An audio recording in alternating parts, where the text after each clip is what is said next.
साथियों नमस्कार। हम शेखावाटी क्षेत्र में होने वाले किसान आंदोलन की चर्चाएं कर रहे थे और उस संबंध में हमने सीकर में होने वाले जो किसान आंदोलन है उन सभी किसान आंदोलनों के बारे में पढ़ लिया है। चाहे वो पलथाना का क्षेत्र हो, चाहे वह कटरातल का क्षेत्र हो, खुड़ी गांव हो या फिर कुंदन गांव हत्याकांड हो, उन सभी क्षेत्रों के बारे में हम अध्ययन कर चुके हैं। जब हम गाइडों की ओर जाते हैं तो हमें मुख्य रूप से जो शेखावाटी क्षेत्र में किसान आंदोलन हो रहे हैं उनमें सीकर के 4 ही स्थानों के बारे में हमें जानकारी मिलती है। लेकिन जब आप राजस्थान के हिंदी ग्रंथ अकादमी की पुस्तकों की ओर जाएंगे विद्यार्थियों, तो वहां पर आप देखेंगे कि झुंझुनू का जो क्षेत्र है उस क्षेत्र में भी कई ऐसे स्थान थे, जैसे मुख्यतः जो पंचपाणे क्षेत्र है वहां पर भी किसान आंदोलन हुए। तो आज की इस कक्षा में हम उन्हीं पंचपाणे क्षेत्र में होने वाले किसान आंदोलनों की चर्चा करेंगे। सबसे पहले विद्यार्थियों हम ये देखते हैं कि आखिरकार ये पंचपाणे क्षेत्र है क्या। देखिए विद्यार्थियों, जब थोड़ा सा आप ध्यान देंगे इस तरफ कि जो शेखावाटी क्षेत्र है उस शेखावाटी क्षेत्र में कई सारी जागीरें थी और उन कई सारी जागीरों में 5 जागीरें नवलगढ़, मंडावा, डूंडलोद, बिसऊ और मलसीसर। एक बार आप पुनः इन्हें देखें, नवलगढ़, मंडावा, डूंडलोद, बिसऊ और मलसीसर, इन 5 क्षेत्रों को मिलाकर ही इन्हें पंचपाणे क्षेत्र कहा गया था। और इस पंचपाणे क्षेत्र में भी कई सारे किसान आंदोलन हुए हैं। जब हम गाइडिंग की ओर जाते हैं तो हमें इन क्षेत्रों में होने वाले किसान आंदोलन की चर्चाएं देखने को नहीं मिलती है। हालांकि एक नाम जरूर देखने को मिलता है वहां पर जय सिंहपुरा, लेकिन केवल जय सिंहपुरा के बारे में पढ़ने से यह किसान आंदोलन समाप्त नहीं होता है। ग्रंथ अकादमी की पुस्तकों में पंचपाणे क्षेत्र में होने वाले किसान आंदोलनों को विस्तृत से बताया है। तो आज हम इन्हीं पंचपाणे क्षेत्र में होने वाले किसान आंदोलनों की चर्चा करेंगे। तो पंचपाणे क्षेत्र क्या है ये हमने देख लिया है। अब यहां पर किसान आंदोलन क्यों हुए हैं तो देखेंगे। पंचपाणे क्षेत्र से पहले जो सीकर के अन्य स्थल है, जैसे आपके हम देख रहे हैं कि भाई जो कटरातल है या फिर आपके खुड़ी गांव है, ऐसे कई सारे छोटे छोटे स्थान है जहां पर पहले से किसान आंदोलन हो रहे थे। तो उन किसान आंदोलनों से ये पंचपाणे के क्षेत्र किसान प्रभावित थे। इसी के बाद 1922 में एक हमारे किसान आंदोलन से और स्वतंत्रता संग्राम से जुड़े व्यक्ति हैं प्यारेलाल गुप्ता। इनके बारे में एक सवाल पूछा गया है। प्यारेलाल गुप्ता को चिड़ावा का गांधी कहा जाता है। इन्होंने चिड़ावा में एक समिति गठन किया था, अमर सेवा समिति। इनका नाम आप ध्यान रखेंगे। और ये अमर सेवा समिति ने क्या किया, इस पंचपाणे क्षेत्र में किसानों को उत्प्रेरित करने का काम किया। तो एक तो किसान सीकर में होने वाले पहले से किसान आंदोलन से प्रभावित हैं और उनको उत्प्रेरित करने का काम प्यारेलाल गुप्ता द्वारा स्थापित अमर सेवा समिति ने किया। इस समिति का गठन सन 1922 में हुआ और आप इस बात का ध्यान रखेंगे कि प्यारेलाल गुप्ता को ही चिड़ावा का गांधी कहा जाता है। ये आंदोलन प्रारंभ किस प्रकार से हुआ तो देखिए साथियों, जब किसानों पर अत्यधिक लागबाग और टैक्स लिया जा रहा था, उनकी जमीनें छीनी जा रही थी, तो किसान एकत्रित होकर सन 1924 को, क्योंकि ये क्षेत्र जयपुर रियासत के अधीन आता था, तो पंचपाणे क्षेत्र के किसानों ने तत्कालीन जयपुर के शासकों से पंचपाणे क्षेत्र के जागीरदारों की शिकायत की कि किस प्रकार से वहां पर किसानों का शोषण हो रहा है, किस प्रकार अमानवीय तरीके से टैक्स की वसूली की जा रही है। लेकिन जब जागीरदारों की शिकायतें हुई तो इस शिकायतों के प्रतिक्रिया स्वरूप जो मलसीसर और मंडावा के जागीरदार थे, उन जागीरदारों ने किसानों की जमीनों पर कब्जा कर लिया और कई सारे किसानों को क्या किया, आपके गिरफ्तार किया। तो देखिए साथियों, एक तो पहले से ही किसानों का या किसानों से अधिक टैक्स लिया जा रहा है, अमानवीय दशाएं हैं, और जब उनकी शिकायत जयपुर शासक को की गई है तब मलसीसर और मंडावा के जागीरदारों ने पुनः किसानों की जमीनें छीनी है और कई किसानों को तो गिरफ्तार ही किया है।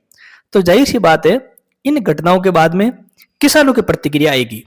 अब जब किसानों की जमीनें छीनी गई तो वहां के किसानों ने क्या प्रतिक्रिया की है, तो हम उसे देखते हैं कि 5 नवंबर 1925 को एक स्थानीय क्षेत्र है बगड़, वहां पर किसान एकत्रित हुए और वहां पर किसानों ने जाट संघर्ष समिति गठन किया।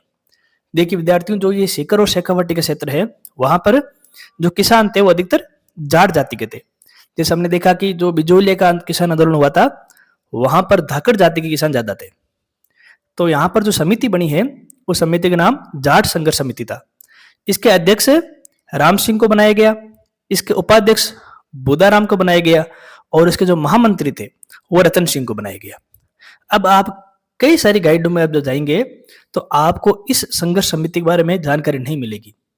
जब आप ग्रंथ अकादमिक पुस्तकें पढ़ते हैं उनमें बड़े अच्छी तरीके से बताया गया है कि कैसे जागीरदारों के विरुद्ध किसान जयपुर दरबार में गए हैं, पुनः प्रतिक्रिया करते हुए जागीरदारों ने उनकी जमीनें छीनी है या उन्हें गिरफ्तार किया है और उसी के विरोध स्वरूप किसानों ने एक संघर्ष समिति बनाई है जिसका नाम है आपके जाट संघर्ष समिति। इसके उपरांत पुनः किसान जयपुर दरबार में गए हैं और उनका ध्यान इस ओर दिलाया है कि बार बार जयपुर रियासत के अधीन आने वाले क्षेत्रों में किसानों को शोषण हो रहा है। तब जयपुर दरबार की ओर से स्थानीय जागीरदारों को यह बात कही गई कि आप किसानों से समझौता कीजिए और उनकी सारी समस्याओं का समाधान कीजिए। तो किसानों और फिर जागीरदारों के बीच में समझौता हुआ है और उस समझौते में स्थानीय जो किसान है उन किसानों को कई प्रकार की रियायतें दी गई है। हालांकि जो पंचपाणे क्षेत्र में रियायतें मिली है लेकिन सारे जागीरदारों ने ये रियायतें देने का काम नहीं किया है। कुछ जागीरदारों ने और अधिक शोषणकारी नीति को अपनाई है। जैसे सन 1929 में जो खेतड़ी के जागीरदार हैं उन्होंने इन रियायतों के बावजूद टैक्स बढ़ा दिया और टैक्स तो बढ़ाया, जो व्यक्ति या जो किसान कर नहीं दे पा रहे हैं उनको उनकी जमीन से फिर से बेदखल कर दिया। तो आप यहां पर एक बात समझ पा रहे हैं कि किस प्रकार से जयपुर दरबार तो ये कोशिश कर रहा है कि किसानों और सामंतों के बीच में समझौता हो जाए और लेकिन सामंत बार बार जयपुर दरबार से मिलने वाले निर्देशों की अनुपालना नहीं कर रहे हैं और टैक्स बढ़ाए जा रहे हैं और टैक्स नहीं चुकाने के कारण उनकी जमीनों से भी उन्हें बेदखल किए जा रहे हैं। जमीनों से तो बेदखल किया ही किया, साथ में देखिए विद्यार्थियों 16 मई 1934 को हेरवास के ठाकुर थे कल्याण सिंह। हेरवास के ठाकुर कल्याण सिंह के आदमी ने एक स्थानीय गांव हनुमानपुरा जो पंचपाणे क्षेत्र में आता था, हनुमानपुरा गांव के जो किसान थे उनके घरों में आग लगा दी। इस घटना में 4 किसान शहीद हुए और 17 से अधिक किसान घायल हुए और कहते हैं कि 35 से अधिक किसानों के घरों को जला दिया गया। यह घटना इतिहास में हनुमानपुरा गांव हत्याकांड के नाम से जानी जाती है।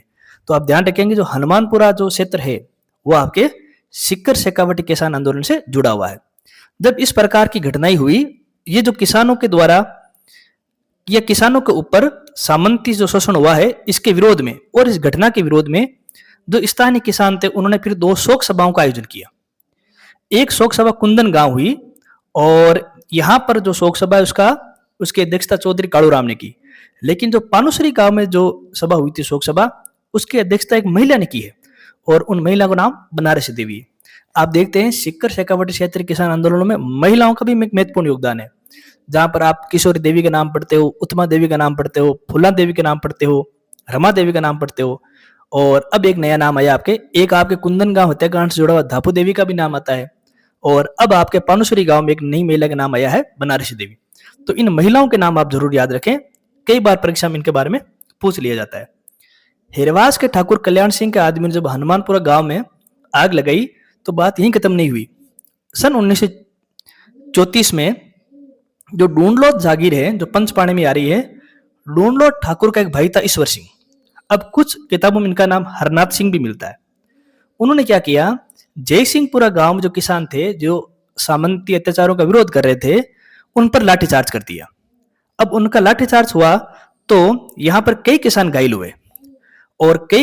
हुए और कुछ किसानों की यहां पर हत्याएं भी हुई है। इस घटना को इतिहास में जय सिंहपुरा हत्याकांड के नाम से जाना जाता है। तो देखिए विद्यार्थियों, आपने 2 हत्याकांड भी पढ़े हैं। एक हत्याकांड आपने हनुमानपुरा गांव का पढ़ा है और एक आपने जय सिंहपुरा गांव का पढ़ा है।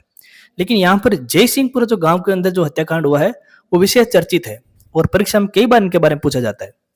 जब ये हत्याकांड हुआ तो किसानों ने इस हत्याकांड की विरोध में जो शिकायत जयपुर दरबार में दर्ज करवाई और ये राजस्थान किसान आंदोलन में पहली बार ऐसा हुआ है कि जिस व्यक्ति के कारण कोई दुर्घटना हुई है उस व्यक्ति को सजा मिली है।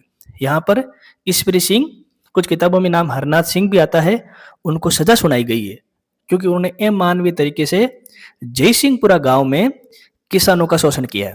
तो जय सिंहपुरा क्षेत्र वह क्षेत्र है जहां पहली बार किसानों ने जो शोषणकारी व्यक्ति है उनको सजा दिलाने में सफलता प्राप्त की है। तो आप इस बात को ध्यान रखेंगे। सन 1938 में जयपुर प्रजामंडल गठन हुआ। क्योंकि सीकर शेखावाटी का क्षेत्र जयपुर के अधीन आता है, तो जाहिर सी बात है जयपुर प्रजामंडल किसान आंदोलन से जुड़ गया और फिर जयपुर प्रजामंडल ने किसान आंदोलन को अपना समर्थन दे दिया। 1938 के बाद में धीरे धीरे किसानों को कई सारी रियायतें दी जाने लगी। लेकिन जब राजस्थान के एकीकरण की प्रक्रिया शुरू हुई और जब भारतीय आजादी की प्रक्रिया प्रारंभ हुई, तब जयपुर में हीरालाल शास्त्री जी के नेतृत्व में एक लोकप्रिय सरकार बनी थी और फिर इन्होंने किसानों ने समझौता किया और कई सारी रियायतें किसानों को दी और 1947 के बाद में ही सीकर और शेखावाटी क्षेत्र में किसान आंदोलन धीरे धीरे शांत हुआ। तो इस प्रकार साथियों, ये जो किसान आंदोलन है जो शेखावाटी क्षेत्र में हो रहा है, इनके जो अंदर सारे की सारी जो महत्वपूर्ण घटनाएं हैं, जो महत्वपूर्ण स्थान है, वो हमने पढ़ दिए। अगर हम संक्षिप्त रूप से देखेंगे तो जो शेखावाटी क्षेत्र का जो किसान आंदोलन है, जो शेखावाटी क्षेत्र का किसान आंदोलन है, उसमें हमने दो प्रकार के क्षेत्र लिए। एक तो वे क्षेत्र जो मुख्यतः सीकर में आते हैं, एक वे क्षेत्र जो पंच पाने वाले हैं, और इन दोनों को हमने क्रमबद्ध रूप से पढ़ लिया। अब इस शेखावाटी जो सीकर किसान आंदोलन है, उसमें कई सारे हमें स्थानीय क्षेत्रों के नाम मिलते हैं। जैसे एक नाम हमने पढ़ा है पलथाना का क्षेत्र, इसको आप याद रखेंगे। इसके बाद हमने एक नाम पढ़ा था आपके कटरातल क्षेत्र, फिर हमने नाम पढ़ा था आपके खुड़ी गांव, और अंत में हमने नाम पढ़ा था कुंदन गांव। अब इनके अगर सामान्य विशेष देखें तो पलथाना में क्यों ये नाम क्यों महत्वपूर्ण है? क्योंकि यहाँ पर प्रजापति महायज्ञ हुआ था और किसान आंदोलन की शुरुआत हुई थी। कटरातल से कौन जुड़ी हुई थी? किशोरी देवी, महिला सम्मेलन के लिए चर्चित है। खुड़ी गांव क्यों हुआ? क्योंकि यहाँ पर 4 किसान शहीद हुए हैं। और कुंदन गांव तो सभी जानते हैं, वह हत्याकांड है जहां पर वेब के आदेश से गोलियां चलाई गई है। फिर इस हत्याकांड की चर्चा हाउस ऑफ कॉमन्स में हुई है।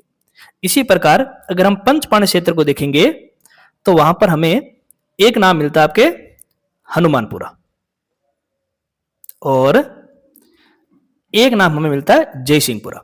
ये दोनों ही क्षेत्रों में जो घटनाएं हुई हैं वो सन 1934 में हुई है। हनुमानपुरा जो हमने नाम पढ़ा है और उसके बाद जयसिंहपुरा पढ़ा है, इसमें जयसिंहपुरा महत्वपूर्ण है क्योंकि जयसिंहपुरा में जो हत्याकांड हुआ है वहां के जो आरोपी हैं उन आरोपी को सजा दिलाना संभव हुआ है। और राजस्थान के इतिहास में जो किसान आंदोलनों के इतिहास है उसमें पहली बार इस प्रकार की घटना हुई है कि जहां पर आरोपी की सजा मिली है। तो अब विद्यार्थियों, जो शेखावाटी क्षेत्र किसान आंदोलन है वो आपके समाप्त हुआ है। मेरे हिसाब से जो हमने पढ़ा है इन 2 क्लासों में, उनके बाहर कोई भी प्रश्न आपके जाने वाला नहीं है। अब हमारे किसान आंदोलनों में केवल मारवाड़ किसान आंदोलन बच गए हैं, जिसको हम अगली कक्षा में पढ़ेंगे। धन्यवाद।